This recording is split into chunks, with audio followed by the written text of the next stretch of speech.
Once again, welcome back everyone to Funda Factory. Today we will be seeing our chapter How to Tell Wild Animals. इसे लिखा है Carolyn Wales ने. अब इस chapter का title का मतलब क्या है? How to tell wild animals. Wild animals को कैसे बताना है, नहीं वाइल्ड एनिमल्स को कैसे पहचानना है.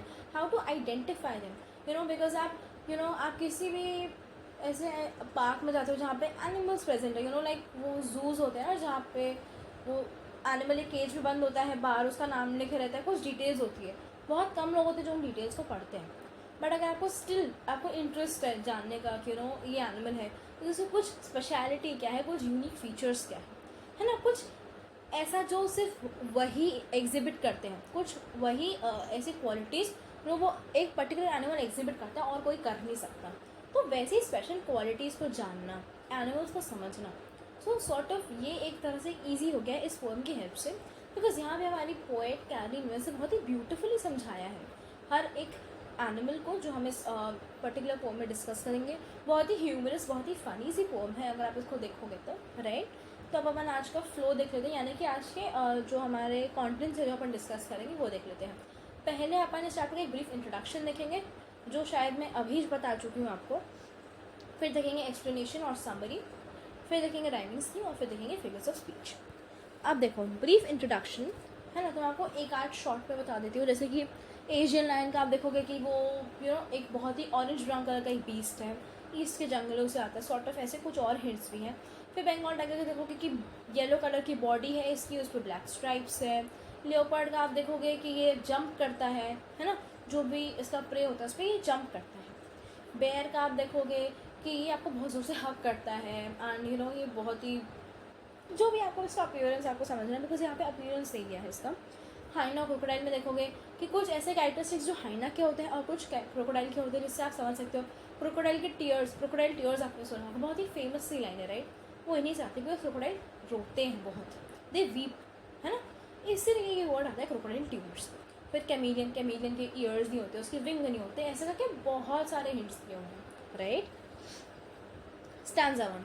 If ever you should go, by chance, to jungles in the east, and if there should to you advance a large and tawny beast, if he roars at you as you're dying, you'll know it is the Asian lion. अब अगर आप by chance east के जंगलों में जाते हो और आपको वहाँ पे पहले से ही एडवांस में ही खड़ा हुआ कौन मिलता है, एक बड़ा सा ऑरेंज ब्राउन कलर का बीस्ट, यानी कि एनिमल, है ना. और आप उसको देख लिए और आप देख लिया उसको, डर के मारे आप बढ़ते जा रहे हो और वो रोर कर देता है आप पे, तो आपको समझ में आने लगा कि वो एक एशियन लायन है. समरी देख लेते हैं, वर्ड मीनिंग्स ऑलरेडी लिस्टेड हैं यहाँ पे, ठीक है. तो पोएट सेज, तो पोएट ये कहते हैं कि अगर बाय चांस आप ईस्ट के जंगलों में जाते हो और आपको दिखता है एक बड़ा सा ऑरेंज ब्राउन कलर का बीस्ट जो कि ऑलरेडी खड़ा हुआ है, राइट. जब आप ऑलमोस्ट उसके प्रेजेंस से, उसके होने से जब आप ऑलरेडी मरते जा रहे हो डर के मारे, एंड वो रोर करते हैं उसके ऊपर से, है ना, तो आप समझ जाओगे कि वो एक एशियन लायन है, राइट. Second stanza. और if some time in roaming brown a noble wild beast greets you with black stripes on a yellow ground, just notice if he eats you. The simple rule may help you learn the Bengal tiger to discern. या फिर आप कभी ऐसी रोम कर रहे हो, ऐसे घूम रहे हो, राइट. तो एक नोबल, एक बहुत ही ऑनरेबल, बहुत ही अच्छा सा एक वाइल्ड खूंखार बीस्ट आता है, अच्छा सा खूंखार सा, ऑक्सीमोरॉन, राइट, ऑक्सीमोरॉन सॉरी. एक नोबल वाइल्ड बीस्ट आप उसको फेस करते हो बेसिकली, राइट. और ये जो बीस्ट है ये येलो कलर का है, उसके ऊपर ब्लैक स्ट्राइप्स हैं, है ना. बस ये देखना, अगर आपको ये खा जाए तो ये बंगाल टाइगर है ना. जस्ट ये देखना, क्या बोल रहे मतलब कि जस्ट देखना, अगर वो आपको खाता है तो ये एक बेसिक, एक बहुत ही फंडामेंटल रूल है जिससे आप समझ जाओगे कि ये एक बंगाल टाइगर है. वर्ड मीनिंग्स लिस्टेड है, अपन समरी देखते हैं. तो यहाँ पे जो पोएट है वो कहते हैं कि जब कभी भी आप ऐसे वाइल्ड अराउंड करें, यानी आप ऐसे घूम फिर रहे हो और आपको एक ऑनरेबल क्रिएचर दिखता है, वाइल्ड क्रिएचर दिखता है, ऑनरेबल, जो आपको ग्रीट करता है, जो आपको फेस करता है, और उसका अपीयरेंस कैसे एक्सप्लेन किया गया है कि वो येलो कलर का क्रिएचर है एंड उसकी बॉडी में ब्लैक कलर के स्ट्राइप्स है ना, ठीक है. एंड फिर पोएट ये ऐड करते हैं कि अगर वो जो क्रिएचर है वो आपको खा जाए तो ये बेसिक सा रूल से आप समझ सकते हो कि ये एक बंगाल टाइगर है, ठीक है. Coming on to stanza 3. If strolling forth a beast you view whose hide with spots is peppered, As soon as he has leapt on you, you'll know it is the leopard. 'Twill do no good to roar with pain. He'll only leap and leap again. तो अगर आप ऐसे ही stroll कर रहे हो, आप ऐसे ही casually walk कर रहे हो, तो आपको एक बीस्ट दिखता है जिसका जो हाइट है, यानी कि जिसकी जो बॉडी है या जिसकी एनिमल स्किन है वो पूरी तरह से स्पॉट से कवर्ड है ना। और वो जैसे ही आप पे कूदेगा आप समझ जाना वो एक लेपर्ड है ना। कूदने के बाद तो नहीं समझो अरे हाँ यार ये तो लेपर्ड है, लेपर्ड मेरे ऊपर कूदा, ऐसा तो नहीं होगा राइट। तो इसलिए ये ह्यूमर क्रिएट किया गया ऐसा, है ना। और इसके बाद आप जितना भी दर्द के मारे रो लो चीख लो कोई मतलब नहीं है, क्योंकि वो आप पे बार बार कूदेगा, है ना। वो बार बार कूदेगा आप पे। ठीक है, वर्ड मीनिंग्स दिए हुए, समरी देख लेते हैं। तो पोएट कहता है कि जब आप पोएट कहती है, I am so sorry for that, poet कहती है कि जब आप कैजुअली वॉक कर रहे हो एंड आपको एक क्रिएचर मिलता है जिसकी स्किन स्पॉट से कवर्ड है, वो आप पे जंप करेगा और आपको समझ में आएगा कि वो एक लेपर्ड है, और कोई फर्क नहीं पड़ता जितना भी दर्द में रो लो वो बार बार आप पे जंप करेगा, right. Coming on to the fourth stanza, if when you are walking round your yard you meet a creature there who hugs you very very hard, be sure it is a bear. If you have any doubts, I guess he'll just give you one more cares. He'll give you just one more cares. ठीक है, meanings दी हुई है, अपन अब explanation देख लेते हैं। तो अगर आप अपने यार्ड यानी कि लॉन एरिया, तो आप अपने लॉन एरिया के आसपास ऐसे ही घूम रहे हो, है ना, वॉक कर रहे हो या फिर मूव कर रहे हो, आपको दिखता है एक क्रिएचर जो बहुत ज़ोर से आपको गले लगाता है, समझ जाना वो एक बेर है। और आपको उसने गले लगाया तब भी आपको अकल नहीं आई, आपको समझ नहीं आया कि वो एक बेर है, आपको डाउट है कि वो बेर है कि नहीं, तो मैं आपको एक और केयरलेस देगा। केयरलेस यानी कि जेंटल टच भी हो सकता है कि आपको जेंटली प्यार से टच करेगा, या वो आपको सीधा मारेगा कि तेरे को अकल नहीं आ रही, मैं बेर हूँ, like that sort of, he hit you, he beat you, and तब आपको समझ में आएगा कि वो एक बेर है। ठीक है, तो सार्कास्टिकली हो सकता है, यहाँ पे केयरलेस का मतलब या तो जेंटल टच भी हो सकता है, या फिर सार्कास्टिकली पोएट ने बोला है कि हिट कर रहा है, मार रहा है आपको। ठीक है, समरी देख लेते हैं। तो पोएट ये एक्सप्लेन करता है कि जब आप अपने यार्ड या फिर लॉन एरिया के आसपास घूम रहे हो, आपको एक एनिमल मिलता है जो कि आपको बहुत ज़ोर से गले लगाता है, एंड जिससे आपको समझ में आता है कि वो एक बेर है। अगर आपको कोई भी डाउट है इसके बाद, वो आपको दोबारा हक करेगा या तो आपको दोबारा मारेगा, सार्कास्टिकली याद हो तो आपको मारेगा। ठीक है, Stanza 5. Though to distinguish beasts of prey, a novice might none plus. The crocodile you always may tell from the hyena thus. Hyenas come with merry smile, but if they meet their crocodiles. अब देखो, अगर आपको beasts of prey के बीच में distinguish करना है, beast of prey यानी कि ऐसे एनिमल्स जो कि फूड के लिए हंट करते हैं, है ना। तो यहाँ पे क्या होगा कि एनिमल्स जो कि फूड के लिए हंट करते हैं बेसिकली, राइट। तो जो है ना, जो खाने के लिए जो जानवर शिकार करते हैं, तो ये जो बीस्ट ऑफ प्रे होते हैं, अगर आपको इनके बीच में फ़र्क करना है तो एक नॉविस नॉन प्लस कर जाएगा। मतलब कि नॉविस यानी कि कोई बिगिनर है ना, यानी कि कोई जॉब में नया है जो एकदम बिगिनर लेवल पे है, तो कोई ऐसा बिगिनर जो है ना वो कंफ्यूज हो जाएगा, वो कंफ्यूज यार जाएगा, समझो। तो अगर आपको बीस्ट ऑफ प्रे के बीच में फ़र्क करना है तो एक नॉविस यानी कि नया नवेला प्राणी जो एकदम न्यू है वो तक कंफ्यूज हो जाएगा, वो डायलेमा में चले जाएगा, वो पजल हो जाएगा, पूरा उसका दिमाग खराब हो जाएगा, उसको कुछ समझ नहीं आएगा, है ना। पर जो क्रोकोडाइल है ना उसको आप हाइना के हेल्प से बता सकते हो, है ना। तो अगर आपको इनके बीच में डिफ्रेंशिएट करना है तो हाइना की हेल्प से ही आप क्रोकोडाइल को पहचान सकते हो, है ना। तो जो हाइनाज होते हैं ना वो मेरी स्माइल से ज़्यादा, कि हाइनाज जो है ना बहुत ज़्यादा हंसते हंसते एकदम खुशी खुशी रहते हैं, बट जो क्रोकोडाइल होते हैं ना बहुत ज़्यादा वीप करते हैं, रोते हैं, इसलिए बोलते हैं क्रोकोडाइल टीयर्स यानी कि मगरमच्छ के आंसू। That is the phrase that has come from the quality of a crocodile. ठीक है, समरी देख लेते हैं, डेफिनेशंस दी हुई हैं। हियर द पोएट सेज कि अगर आपको कभी भी बीस्ट ऑफ प्रे यानी कि ऐसे एनिमल्स जो कि फूड के लिए हंट करते हैं, अगर इनके बीच में फ़र्क करना है तो एक बिगिनर भी कंफ्यूज हो जाएगा, यानी कि डायलेमा में चला जाएगा, है ना। पर आप ऑलवेज एक क्रोकोडाइल को हाइना की हेल्प से पता कर सकते हो, बिकॉज हाइना स्माइलिंग फेसेस के साथ आते हैं, पर अगर एक क्रिएचर वीप करता है यानी कि रोता है तो वो क्रोकोडाइल है। ठीक है, 6th stanza. The true chameleon is small, a lizard sort of thing. He hasn't any ears at all and not a single wing. If there is nothing on the tree, there is the chameleon you see. अब यहाँ पे सारे words easy थे इसलिए मैंने कोई definition अलग से ऐड नहीं की। तो जो असली कैमिलियन होता है, ट्रू कैमिलियन यानी कि असली कैमिलियन जो होता है ना वो छोटा होता है, एक छिपकली जैसा। उसकी कोई ईयर्स नहीं होते, उसके कान नहीं होते, उसकी विंग नहीं होती, उसके पंख नहीं होते, उसके कान नहीं होते, है ना। और आपको पेड़ पे, फॉर एग्जाम्पल आप पेड़ पे देखिए, आपको कुछ नहीं दिखा, मतलब वो कैमिलियन है। आप जानते हो कैमिलियन रंग बदलता है, गिरगिट, कैमिलियन रंग बदलता है ना अपना। तो अगर आपको पेड़ पे कुछ नहीं दिख रहा मतलब वो कैमिलियन होगा, है ना। क्यों? क्योंकि कैमिलियन जो है वो पेड़ का रंग ले लेगा। समझ लो कि पेड़ के जो भी ब्रांचेस है ब्राउन कलर के, तो वो ब्राउन कलर का कन्वर्ट हो सकता है, या वो ग्रीन कलर का कन्वर्ट हो जाएगा। तो इसलिए आपको लगेगा कि पेड़ पे कुछ है ही नहीं, बल्कि वहाँ पे कैमिलियन बैठा होगा जो कलर चेंज कर गया है, राइट। अब समरी देखते हैं।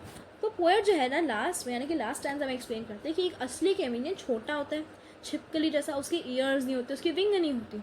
अगर आप पेड़ की तरफ देखते हो और आपको कुछ नहीं देखते, मतलब कि कैमिलियन है जिसने कि ट्री के अकॉर्डिंग अपना कलर चेंज कर दिया है। So that was it for the explanation and summary. अब अपन देखते हैं राइमिंग स्कीम। अब देखो सारे ही स्टैंजास का राइमिंग स्कीम है ए बी सी सी।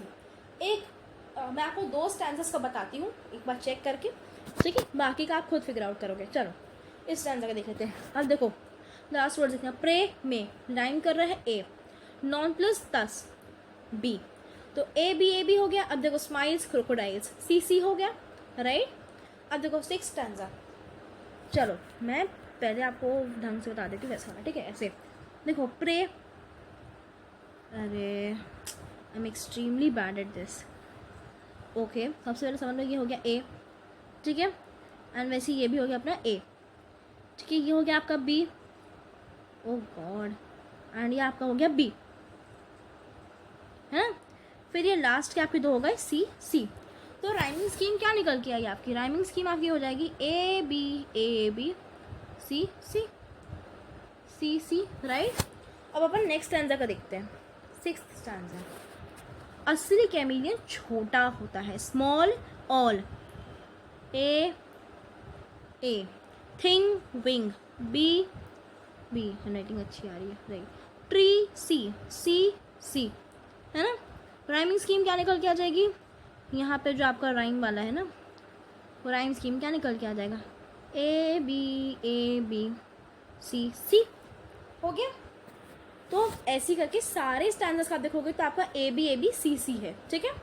अब फिगर्स ऑफ स्पीच, एग्जाम्पल्स मैंने लिखे हुए हैं, डेफिनेशन मैं आपको बताऊंगी। इमेजरी, आप इमेजरी देखो क्या होता है कि आप कुछ ऐसे वर्ड्स का यूज़ करते हो, कुछ ऐसे डिस्क्रिप्शंस का आप यूज़ करते हो जिससे आपके रीडर के दिमाग में एक इमेज बन जाए। जैसे पहले वाले में आपने देखा होगा ईस्ट के जंगलों में आप देखोगे तो आपको दिखेगा, अरे एक आप इमेजिन करोगे तो एक ईस्ट के जंगल में आप हो, आपको एक लायन दिखता है, वो रोर करता है, आप मर रहे हो, तो आप इमेजिन कर पा रहे हो, राइट। फिर सेकेंड स्टैंजा में इमेजिन करो, सॉरी थर्ड स्टैंजा में इमेजिन करो, that is the most humoristic, right. आप देखो कि एक क्रिएचर है ना, आप वॉक कर रहे हो, क्रिएचर दिखता है आपको जो पूरी तरह से स्पॉट से कवर्ड है, वो आप पे एकदम से कूद जाता है, आप डर के रोते हो, वो आप पे फिर कूदता है, तो आप इमेजिन कर पा रहे हो, है ना। तो आप अपने पूरे दिमाग में आप ये सब चीज़ों को सोच पा रहे हो कि ये सब हो रहा है आपके साथ एक्चुअल में, इसी को इमेजरी बोलते हैं। यहाँ पे मैंने सिर्फ सेकेंड स्टैंजा का दिया है एग्जाम्पल, बाकी मेरे हिसाब से तो सारे ही स्टैंजाज में इमेजरी का यूज़ किया गया है, बिकॉज सारे ही स्टैंजाज को आप पढ़ के आपके दिमाग में एक इमेज क्रिएट होती है, राइट। अब oxymoron, noble wild beast, noble और वाइल्ड है, नोबल यानी कि बहुत ही ऑनरेबल, बहुत ही अच्छा, एंड बीस्ट का मतलब सॉरी वाइल्ड का मतलब कि खूंखार, तो 2 अपोजिट वर्ड्स है। अब ऑक्सीमोरॉन का मतलब क्या होता है? 2 अपोजिट वर्ड्स का यूज़ करना, जिससे एक नया मीनिंग निकल गया है, तो आया नया मीनिंग निकल के, नोबल वाइल्ड बीस्ट, एक अच्छा सा खूंखार सा बीस्ट निकल के आया, different meaning, right. Third metaphor, metaphor यानी कि डायरेक्ट कंपैरिजन, एज लाइक ये सब कुछ यूज़ नहीं होता, उसको सिमिली बोलते हैं, ये मेटाफर होता है। रोर विथ पेन, अब देखो डायरेक्ट कंपैरिजन है, कैसे? रोर क्या होता है? रोर किसकी आवाज़ होती है? रोर तो किसी एनिमल की ही आवाज़ होती है, उसको हमारे रोर का मतलब यहाँ पे दिखाते हैं, रोर विथ यानी कि रोना, तो रोर को यहाँ पे रोने से कंपेयर किया गया है डायरेक्टली, है ना। जो एक एनिमल रोर करता है ना, उसको इंसान के एक्चुअल क्राइंग, रोने से कंपेयर किया गया है ना, कि वो दर्द के मारे रोर नहीं, रो रहा है, उसको रोर बोला गया है, समझ में आया। फिर केयरस, केयरस यानी कि एक जेंटल टच, उसके कंपेयर किया गया था जेंटल टच या फिर सरकास्टिकली हिट करना। नोबल वाइल्ड बीस्ट कंपैरिजन है, राइट। अब एलिटरेशन देखो, leap and leap, L L, novice might non plus, N N, very very hard, V V, roaming round R R, है ना। तो एलिटरेशन मतलब कि जब आप कोई भी स्टैंजा या कोई भी पोएम रीड करते हो है, तो एलिटरेशन यानी कि जब किसी भी पोम को जब आप रीड करते हो तो उसमें बेसिकली एक सेम लेटर का रिपीट होना, वर्ड के बिगिनिंग में किसी भी लेटर का रिपीट होना कॉन्टीन्यूसली, उसको हम बोलते हैं एलिट्रेशन, है ना। जैसे कि बेटी बॉट बटर, वो वाला कुछ था ना, सॉर्ट ऑफ समथिंग, तो उसमें बेटी बेटी बेटी बॉट, तो बी हो गया, तो वो एक एलिट्रेशन का एग्जाम्पल है, राइट। अगर आप उस फॉर्म में देखोगे तो अब रेपिटेशन में कि देखो रेपिटेशन और एनाफोरा में डिफरेंस होता है। रेपिटेशन यानी कि आप कोई वर्ड ले लो, कोई भी वर्ड उठा के ले लो, जैसे लेप एंड लेप अगेन, तो उसका प्लेस सेम नहीं है, वो एक ही लाइन में दो बार वो वर्ड आया है। वेरी देख लो, वेरी वेरी हार्ड, है ना, तो 2 बार वो वर्ड आया कॉन्जिक्यूटिवली। तो रेपिटेशन में वर्ड जो है रिपीट होते हैं कहीं भी, चाहे वो स्टैंजा का पहला वर्ड हो, तो स्टैंजा का आखिरी वर्ड हो, स्टैंजा के बीच का वर्ड हो, कहीं भी वो रिपीटिशन हो सकता है। एनाफोरा क्या होता है कि आपका एक स्टैंजा है, स्टैंजा में जो फर्स्ट लाइन का फर्स्ट वर्ड है, सेकंड लाइन का फर्स्ट वर्ड है, थर्ड लाइन का फर्स्ट वर्ड है, ऐसे कॉन्जिक्यूटिव लाइन्स का पहला वर्ड सेम हो, उसको एनाफोरा बोलते हैं। वो रेपिटेशन में कंफ्यूज नहीं होना, रेपिटेशन कहीं पे भी वर्ड्स रिपीट हो, पहले सेंटेंस पे लेप आया, आखिरी सेंटेंस पे लेप आया, रेपिटेशन है। समझ में आया, ठीक है। पर्सोनिफिकेशन, ह्यूमन क्वालिटीज़ को किसी भी living and non living thing में डालना, जैसे कि टाइगर को ही बोला गया है, जबकि आप जानते हो एनिमल्स को इट बोला जाता है, राइट, पर यहाँ पे टाइगर को ही बोला गया है। स्माइलिंग एंड वीपिंग, अब देखो ह्यूमन की क्वालिटीज़ है, ह्यूमन स्माइल करता है, ह्यूमन रोता है, humans they cry, humans they smile, but in qualities वो हाइना क्रोकोडाइल को दिया गया है, तो ये क्या हो गया, आपका पर्सोनिफिकेशन हो गया। एल्यूजन, अब देखो एल्यूजन क्या होता है ना कि किसी भी पर्सनालिटी या फिर ऐसे किसी का जब आप नाम यूज करते हो, जैसे एशियन नाम है ना, तो ये एक रेप्यूटेड नाम है, या फिर बोल सकते हो ये एक पर्टिकुलर नाम है, एक स्पेसिफिक नाम है जो कि कहीं किसी से रिपीट नहीं कर सकते, ये एक पर्टिकुलर चीज़ को ही डेडिकेटेड है वो नाम। जैसे कि एशियन लायन एक ही सॉर्ट की कैटेगरी होती है एशियन लायन, और कुछ नहीं, राइट। जैसे कि एशियन लायन हो गया, बंगाल टाइगर हो गया यहाँ पे, राइट। अब देखो कैमिलियन, ऐसा है कि कैमिलियन क्या है, कोई भी प्रीफिक्स ऐड कर दो, कैमिलियन सब सेम होते हैं, बट एशियन लायन जब मैं बोल रही हूँ, और जब मैं लायन बस बोल रही हूँ, लायन तो किसी भी लायन को रेफर कर सकते हो, बट जब मैं एशियन लायन बोल रही हूँ तो मैं सिर्फ पर्टिकुलरली एशियन लायन को रेफर कर रही हूँ। तो एल्यूजन मतलब वही होता है, जैसे आपने किसी भी पर्सनैलिटी किसी का नाम, जैसे नेल्सन मंडेला है ना, महात्मा गांधी, तो ऐसे कुछ पर्टिकुलर नाम हो गए जो कि सिर्फ उन्हीं को रेफ़र करते हैं और कोई किसी चीज़ से रेफ़र नहीं होता हो। पॉलिटिशियन नाम बोल दो तो वो किसी चीज़ को भी रेफ़र कर सकते हो, बट जब मैं नेल्सन मंडेला या महात्मा गांधी बोल रही हूँ तो मैं सिर्फ उन्हीं को रेफ़र कर रही हूँ। जब मैं बंगाल टाइगर बोल रही हूँ तो मैं सिर्फ बंगाल टाइगर की बात कर रही हूँ और किसी टाइगर की बात नहीं कर रही हूँ। एशियन लायन बोल रही हूँ मतलब मैं सिर्फ और सिर्फ एशियन लायन की बात कर रही हूँ, ठीक है, तो उसको बोलते हैं एल्यूजन। अब इन्वर्जन मतलब कि जब आप सेंटेंस को, ठीक है, सो इन्वर्जन का मतलब क्या होता है, इन्वर्जन का मतलब ये होता है कि जब आप सेंटेंस को उल्टा बोलते हो, if there should to you advance the Bengal tiger to discern, है ना, to discern the Bengal tiger, ये होना चाहिए एक्चुअल, बट जब आप सेंटेंस को उल्टा लिख देते हो बेसिकली उसी को बोलते हैं इन्वर्जन, ठीक है। अब पोएटिक लाइसेंस, अब देखो क्या होता है ना कि कभी कभी राइमिंग स्कीम फॉर्म करने के लिए, देखो आप बोलते हैं ना कि कभी कभी फ्री वर्ड्स होती है पोम, तो अगर आपको राइमिंग स्कीम बन रही है, आपको अपनी पोएम की राइमिंग स्कीम को फॉर्म करना है,